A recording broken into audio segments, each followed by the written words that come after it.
Olá, eu sou o professor Guilherme e o nosso tema agora é economia açucareira.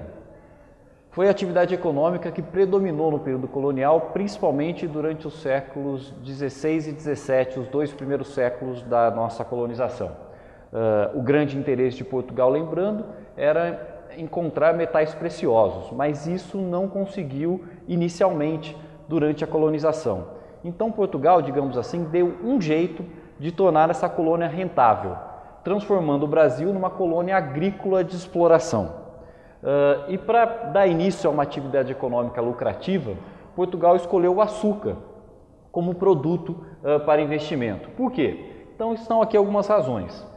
Primeiro, o açúcar teria mercado consumidor garantido. O açúcar foi um produto que caiu no gosto do europeu durante a Idade Média e, portanto, encontraria um mercado consumidor favorável e ótimos preços. O solo e o clima no Brasil eram favoráveis à produção de açúcar. A cana-de-açúcar requer um clima quente e úmido e isso nós temos em quase todo o nosso litoral. E Portugal já possuía alguma experiência no cultivo e na produção do açúcar. Portugal tinha tentado produzir no seu próprio território, não deu certo, as condições climáticas não eram favoráveis, daí deu início à produção nas colônias que fundou no litoral africano e aí trouxe essa experiência da África aqui para o litoral brasileiro, dando início a essa produção. A produção de açúcar aqui no Brasil seguia o sistema de plantation. É um modelo de produção característico de colônias agrícolas de exploração. Qual é esse modelo? Bom, esse tradicional modelo é caracterizado pelo latifúndio, que é a grande propriedade rural, a monocultura, o cultivo de um único produto. E vamos pensar, se você cultiva um único produto em grandes propriedades, o excedente é muito grande, portanto é uma produção para mercado e mais ainda para mercado externo, para exportação. Então é focado no mercado externo.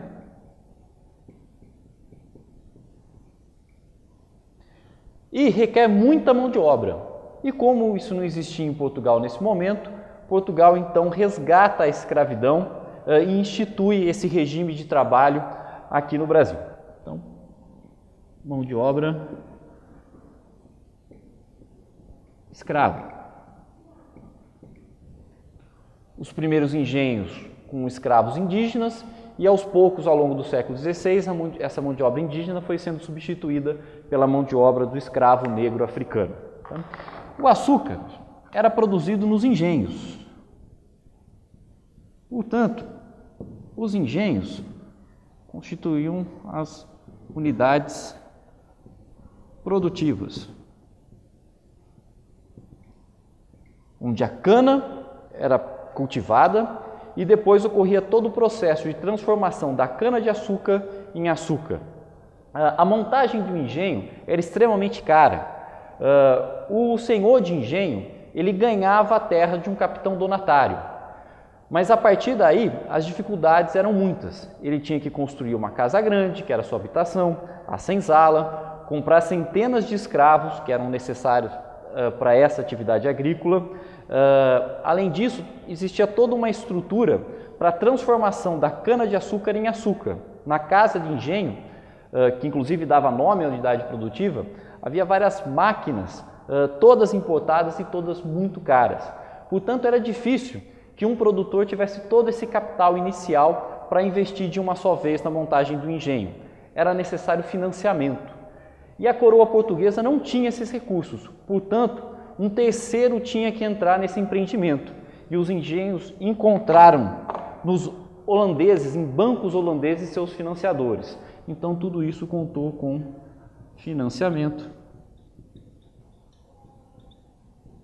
holandês. Além dos juros, o acordo incluía que os holandeses seriam responsáveis por refinar esse açúcar e distribuir em toda a Europa, ficando com o lucro do comércio. Muito bem, é isso sobre economia açucareira. Muita sorte a todos e até a próxima.